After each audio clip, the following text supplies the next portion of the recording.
दोस्तों, एक बार फिर से आप सभी अपनों के साथ एग्जाम विथ भूपेंद्र के इस YouTube प्लेटफॉर्म पर। साथियों, अपनी बातों को हम आपसे साझा करते हुए सबसे पहले बता दें कि इस सेशन को बिल्कुल लास्ट तक देखिएगा।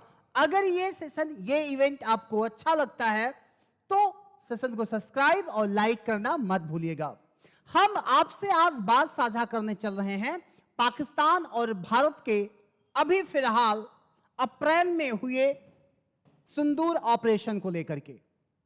आपने देखा कि पाकिस्तान की सरकार अंतर्राष्ट्रीय स्तर पर आवाज उठा रही है, अपनी बात को मनवाने के लिए लोगों को बाध्य कर रही है कि हमने भारतीयों के छक्के छुड़ा दिए, हमारी मिसाइलें, हमारी तोपें इस तरह की आग बरसाई कि भारतीय सेना हतप्रभ हो गई। तो दोस्त, याद रखिएगा, हिटलर भी कहता है कि किसी भी बात को इतनी बार दोहरा दो, इतनी बार दोहरा दो कि वो वाकई सही लगने लगे। तो साथियों, आज का सेशन बड़ा ही मजेदार होने वाला है, ध्यान से सुनिएगा।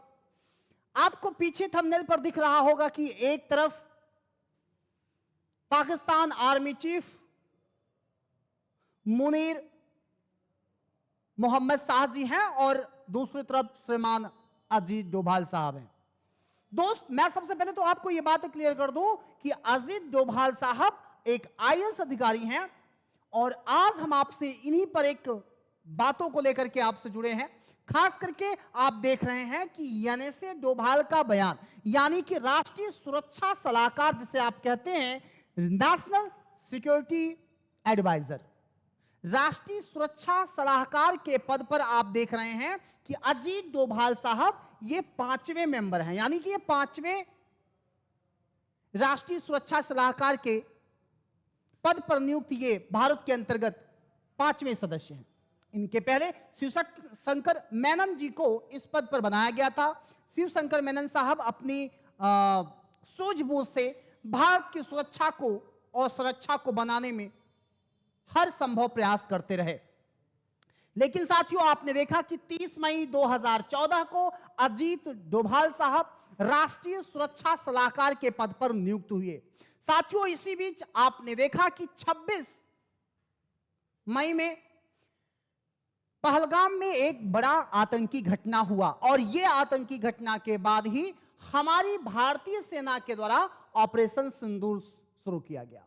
तो अभी एक बयान आया है खास करके अजीत डोभाल साहब की तरफ से और उन्होंने साफ कहा कि कुछ बिगाड़ा ना पाए हो भैया और ना ही आप बिगाड़ पाओगे।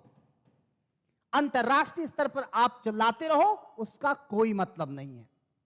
तो इसी बात को लेकर के हम थोड़ा सा आगे चलेंगे, ध्यान से देखिएगा। हम बात आपसे करेंगे ऑपरेशन सिंदूर, जो कि बड़े पैमाने पर भारत के और पाकिस्तान के युद्ध जैसी स्थितियां बनी रही। हमारे सीमावर्ती क्षेत्र में काफी देखा जाए तो एक प्रकार से लोगों में एक भय भी था, लेकिन हां, अब यह सीमावर्ती लड़ाई नहीं थी। हमारे भारतीय सिपाहियों ने पाकिस्तान के अंदर घुस करके मुंह तोड़ जवाब दिया है। तो उन्हीं सब बातों को हम लेकर के अब आगे चलेंगे कि अजीत डोभाल जी ने वो क्या बयान दिया है, आखिर वो कौन सी बात निकल करके आ रही है। तो ध्यान से देखिएगा।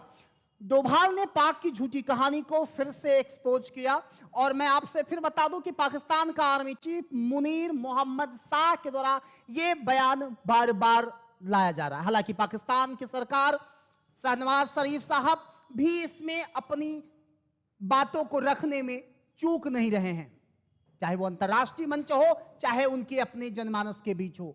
दोस्त, यहां पर मैं आपसे बात करूंगा कि राष्ट्रीय सुरक्षा सलाहकार अजीत डोभाल साहब ने क्या कहा। उन्होंने अपने बयान देते हुए एक बात स्पष्ट कर दी कि उन्होंने दो टूक एक बात कही कि विदेशी मीडिया या जो भी लोग भारत के नुकसान को लेकर के सवाल उठा रहे हैं, उन्होंने सीधा सीधा नाम नहीं लिया, लेकिन यह साफ कह दिया कि ऑपरेशन सिंदूर के दौरान जो भी भारतीयों का नुकसान उठाए जाने की बात कर रहे हैं कि भारतीयों का बहुत ही नुकसान हुआ, वो हमें एक तस्वीर या एक कोई वीडियो दिखा दें, एक कोई ऐसा क्लिप दिखा दें, कोई ऐसी एक इमेज दिखा दें जिससे कि यह आश्वस्त हो जाए कि हां, भारतीयों का भी बड़े पैमाने पर नुकसान हुआ है। दूसरी तरफ देखिएगा, अजीत डोभाल साहब साहब कहते हैं कि हमने अब तक जो भी फोटो या सैटेलाइट इमेज सामने लाए हैं या हमारी जो भी आई है, उनमें पाकिस्तान के 13 एयरबेस और दूसरे ठिकानों पर एक्शन का पता चलता है। ये अपनी बात रखते हैं कि मैंने जो भी एक्सपोज कर रहा हूं, कि मैंने जो भी इमेजेस लिया है, तो उसमें पाकिस्तान के ठिकानों की बातें निकल के आ रही हैं। डोभाल साहब आगे कहते हैं कि विदेशी प्रेस ने कहा है कि पाकिस्तान ने यह किया, वो किया और भारतीयों के छक्के छुड़ा दिए। आप मुझे एक भी फोटो या सबूत दिखाइए जिससे कि भारत में किसी इमारत को नुकसान हुआ हो। यहां तक इन्होंने साफ कहा कि क्या भारत के अंतर्गत एक कांच भी टूटा हुआ है? क्या कोई एक कांच टूटा हुआ दिखा सकते हैं? इस लेवल पे अपने फायदे और नुकसान की बात कर रहे हैं। क्या भारतीयों का नुकसान हुआ? अगर कोई नुकसान नहीं हुआ तो भारतीय सेना को छक्के छुड़ाने का या परेशान करने की कोई बात निकल कर आती ही नहीं है। इन्होंने आगे भी कहा, ध्यान से सुनिएगा, राष्ट्रीय सुरक्षा सलाहकार साहब अजीज डोभाल जी कहते हैं कि विदेशी मीडिया द्वारा जारी की गई सैटेलाइट्स तस्वीरों में 10 मई से पहले और बाद में पाकिस्तान के 13 एयरबेस दिखाए गए हैं, चाहे वो सरगोधा वाला हो, रहीम यार खान हो या फिर चकलाला हो।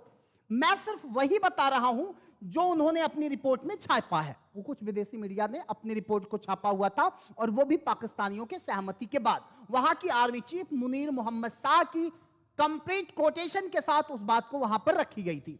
साथियों, अजीत डोभाल जी कहते हैं कि हम में यह क्षमता है। यह हम में का शब्द है, आप इसे भारतीय संविधान के हम भारत के लोग वाले वो पहले शब्द से जोड़ करके देख सकते हैं, जो कि पूरे भारतीयों की आवाज है। अजीत डोभाल साहब कहते हैं कि हम में यह क्षमता है कि अगर हम चाहें तो पाकिस्तान के एयरबेस को नुकसान पहुंचा सकते थे या पहुंचा सकते हैं। आगे ही कहते हैं कि अजीत डोभाल ने कहा कि हमें अपनी स्वदेशी तकनीकी विकसित करनी होगी। ऑपरेशन सिंदूर का जिक्र करते हुए यहां तक कहा कि हमें इस बात पर गर्व है कि इसमें कितनी स्वदेशी सामग्रियां थी। हमने अपने यहां के जो टूल्स थे या जो भी वेपन्स थे, जो भी मिसाइलें थी, उन्हीं के द्वारा पाकिस्तान के आर पार 9 आतंकवादी ठिकानों पर निशाना साधा। और यह कोई सीमावर्ती इलाका नहीं था, यह पाकिस्तान के अंदर घुस करके उनके ठिकानों को नष्ट नाबूद करना था। यह अपने आप में बहुत बड़ी चीज है। इस बात को इन्होंने स्पष्ट किया। इसी चीज को लेकर के इन्होंने आगे अपनी बात को कहते हैं। यहां पर आप एक चीज स्पष्ट देख सकते हैं, यहां ये साफ कह रहे हैं कि विदेशी प्रेस ने कहा कि पाकिस्तान ने ये कहा, ये किया, वो किया। आप मुझे एक भी तस्वीर दिखाइए जिसमें किसी भारतीय ढांचे को कोई नुकसान हुआ हो, यहां तक कि यहां किसी भी प्रकार का कोई एक मकान या इमारत की शीशे भी क्रैक हुए हों। साथियों, वहीं पर ही आगे कहते हैं कि हमें कोई भी निशाना नहीं, जो हमारा कोई भी निशाना चूका नहीं है। हमने इसके अलावा कहीं और निशाना साधा ही नहीं। जहां जहां हमारा टारगेट तय था, जो हमें करना था वो मैंने किया। यह उस बिंदु तक सटीक था जहां हमें पता था कि कौन कहां है। उस लेवल पे पूरे ऑपरेशन में 23 मिनट लगे। और साथियों, आप मुझे एक भी तस्वीर बताइए जिसमें भारत की तरफ से हुआ कोई नुकसान दिखाई दिए। ये साफ मीडिया वालों से बार बार कह रहे हैं कि कोई भी एक तस्वीर दिखा दो कि हां, भारतीयों को बड़ा नुकसान हुआ। और रही बात पाकिस्तान के नुकसान या उसके आतंकवादी ठिकानों को ध्वस्त करने की, तो उसकी पूरी हमारे पास लिस्ट है। जब भी कहिए, मैं उससे पब्लिकली कर रहा हूं और आगे भी कर दूंगा। दोस्त, यहीं पर आप आगे देखिए, यहीं से बात खत्म नहीं होती है। हमारे देश की जल, थल और नभ सेनाएं, तीनों आर्मी चीफ, जो कि साथियों अपने अपनी बातों को रखते हुए यहां पर देखे जा रहे हैं, इन्होंने भी अपने राष्ट्रीय सुरक्षा सलाहकार अजीत डोभाल साहब के बयान में हां में हां मिलाते हुए दिखते हैं। ये आर्मी चीफों ने साफ अपनी बात को कहा। यहां पर आप देख सकते हैं, लेफ्टिनेंट जनरल राजीव घई, यानी कि मिलिट्री चीफ, आर्मी के अंतर्गत जनरल सबसे बड़ा पद है। तो जनरल साहब साफ कह रहे हैं कि भारत जो है एयरफील्ड्स और लॉजिस्टिक नेटवर्क को निशाना बनाना बेहद कठिन है। ये अपनी वेपन्स को लेकर के कुछ बातों को कहते हैं।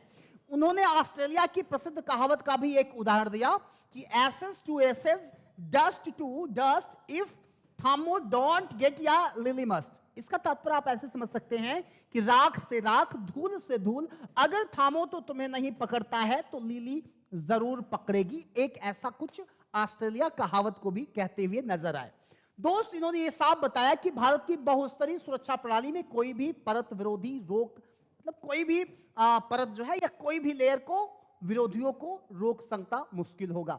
और भारत जब जहां चाहा है खुद को साबित करने में कभी पीछे नहीं हटा। वहीं साथियों आप देखेंगे कि जल सेना से वाइस एडमिरल एएन प्रमोद ने भी अपनी बातों को कहते हुए नजर आए। उन्होंने साफ कहा कि नौसेना लगातार बहु सेंसर इंटेलिजेंस इनपुट की मदद से निगरानी कर रही है। सभी संभावित खतरे, चाहे वो ड्रोन के हो, मिसाइल के हो या फाइटर हो, सर्विलांस एयरक्राफ्ट के खिलाफ समग्र और प्रभावशाली लेयर्स फ्लीट एयर डिफेंस प्रणाली तैयार है। भारत की सुरक्षा में किसी भी प्रकार की सेंध नहीं लगाई जा सकती। साथियों वहीं पर आप देख सकते हैं कि उन्होंने साफ कहा कि भारतीय रक्षा प्रणाली को खड़ा करने, सशक्त बनाने में पिछले एक दशक से मिले बजटीय नीतिगत समर्थन की बहुत बड़ी भूमिका है, जो कि भाजपा सरकार में वाकई संभव हो सकी है। यह साफ इस बात को कहते नजर आए। उन्होंने देश की राजनीति, नेतृत्व और देश की जनता से मिले समर्थन का बड़ा ही आभार भी प्रकट किया है। वहीं दूसरी तरफ आप देखेंगे कि एयरफोर्स के जो चीफ हैं एयर मार्शल साहब, ये साफ कहते हैं, भारती जी साफ कहते हैं कि अगर भविष्य में कोई लड़ाई होती है ना, तो वह पिछली लड़ाई से बिल्कुल डिफरेंट होगी। हर युद्ध की अपनी रणनीति होती है। आज टेक्नोलॉजी तेजी से आगे बढ़ रही है, हम भी उस है ना खास करके उस एटमॉस्फेयर में या उस एनवायरनमेंट में काफी अहम मुद्दा बन करके उभरेंगे। ये साफ कहते हैं कि अगर ऐसी स्थितियां फिर से बनी तो वो बड़ी भयावह होंगी, खास करके हमारे शत्रु पक्ष के लिए, क्योंकि अब स्वदेशी वेपन्स इतने हैं, इतनी मिसाइलें हैं। और इसके बारे में चर्चा करते हुए आगे भी कहते हैं, यहां पर आप देख सकते हैं, यहां पर साफ कहा जाता है कि सेना ने तस्वीरों के साथ दिखाया कि पाकिस्तान की ओर से उपयोग की गई विदेशी हथियार का भारत में क्या हाल हुआ। अब साथियों देखिए, अब विदेशी हथियार पाकिस्तान को मिले हैं, लाजमी सी बात है कि चीन कभी पीछे नहीं हटता। उसने पाकिस्तानियों को खूब वेपन्स दिए, हाँ भारत के ऐसी की तैसी कर डालो। अब यहां पर ये साफ कहते हैं हमारे तीनों आर्मी चीफ कि पाकिस्तान की ओर से उपयोग की गई विदेशी हथियार का भारत में क्या हाल हुआ है। पाकिस्तान के हमले में प्रयोग की गई चीनी PL-15 air to air missile लंबी दूर के रॉकेट के मलबे को बरामद किया गया है। ये साफ कहते हैं कि चीनियों ने जो पाकिस्तान को दिया था वेपन्स, उसके मलबे आप साफ देख सकते हैं कि किस तरह से हमारी मिसाइलों ने उसे कैसे है ना डिस्ट्रैक्ट किया, या उसे कैसे डिस्ट्रॉयड किया, या कैसे उसको खत्म कर दिया। आगे कहते हैं इसके साथ ही तुर्की मूल की मिसाइलें, खास करके सोनगार ड्रोन भी भारत ने मार गिराए। एयर मार्शल ने यह भी बताया कि पाकिस्तान के द्वारा भेजे गए कई ड्रोन और UCAV को भारत के सॉफ्ट और हार्ड किल काउंटर USA सिस्टम और प्रशिक्षित वायु रक्षा दलों ने नाकाम कर दिया। तो साथियों आपने देखा कि हमारे तीनों आर्मी चीफ, राष्ट्रीय सुरक्षा सलाहकार अजित डोभाल साहब, जो कि 2014 से इस पद पर बने हुए हैं। मैंने अभी आपसे बताया कि इसके पहले शिवशंकर मेनन साहब वहां पर थे, जो कि देश की सुरक्षा और संरक्षा को, लोकतंत्र संप्रभुता को बनाने में अपना हर संभव प्रयास करते थे और करते रहे। और उसके बाद अब आप देख रहे हैं राष्ट्रीय सुरक्षा सलाहकार के पद पर अजित डोभाल साहब, जो कि वाकई बिल्कुल खरे उतर रहे हैं हर मोर्चे पर, हर स्थितियों में।